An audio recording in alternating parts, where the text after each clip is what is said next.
ಅಣ್ಣ ಯಾಕಣ್ಣ ಈ ಬೆಂಗಳೂರಲ್ಲಿ ಹುಡುಗಿರು ಇಷ್ಟೊಂದು ಚೆನ್ನಾಗಿರ್ತಾರೆ? ಇದು ಬೆಂಗಳೂರು, ಇಲ್ಲಿ ಹೀಗೆ ಇರೋದು. ಅದಕ್ಕೆ ಇದನ್ನ ಸನ್ಯಾಸಿಗಳ ತವ್ರ ಮನೆ ಅಂತ ಕರೆಯೋದು. ಇಲ್ಲಿ ಹುಡುಗಿರು ನೋಡ್ತಾ ಜೀವನ ಪೂರ್ತಿ ಕಾಲ ಕಳಿಬಹುದು.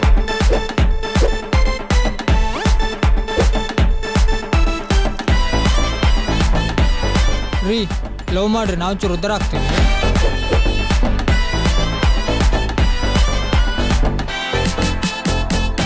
ಲವ್ ಮಾಡ್ರಿ, ನಾವು ಒಂಚೂರು ಉದ್ದಾರ ಆಗ್ತೀವಿ. ಲವ್ ಮಾಡ್ರಿ ರೀ, ಲವ್ ಮಾಡ್ರಿ ಲವ್ ಮಾಡ್ರಿ ತುಂಬಾ ಭಾರ ಆಗ್ತಿದೆ.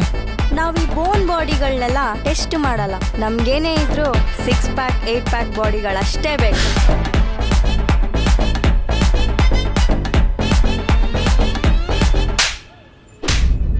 ನಾನೊಂದ್ ವೇಳೆ ಲವ್ ಮಾಡದ್ಮೇಲೆ ಇದೇ ತರ ಬಾರ್ ಆಗತ್ತೆ ಅಂದ್ರೆ ನಾನೇನ್ ಮಾಡ್ಲಿ? ಹೌದಲ್ವಾ? ಇವಾಗಾದ್ರೂ ಲವ್ ಮಾಡ್ರಿ. ಯಾವ ಲವ್ ಮಾಡ್ಬೇಕು? ಹಳ್ಳಿ ಲವ, ಸಿಟಿ ಲವ? ಹಳ್ಳಿ ಲವ್ ಅಂದ್ರೆ ಖರ್ಚು ಕಮ್ಮಿ, ಆದಾಯ ಜಾಸ್ತಿ. ಮತ್ತೆ ಸಿಟಿ ಲವ್ ಆದಾಯ ಕಮ್ಮಿ, ಖರ್ಚು ಜಾಸ್ತಿ. ಹೌದು, ನೀವ್ ಯಾಕೆ ಹುಡುಗರು ಫ್ರಂಟ್ಗಿಂತ ಜಾಸ್ತಿ ಬ್ಯಾಕ್ನೇ ನೋಡ್ತೀರಾ? ಗಂಡಸರ ಗುಟ್ಟಿದ ತಪ್ಪಿಗೆ ಎಲ್ಲಾನು ನೋಡ್ಬೇಕಾಗುತ್ತೆ.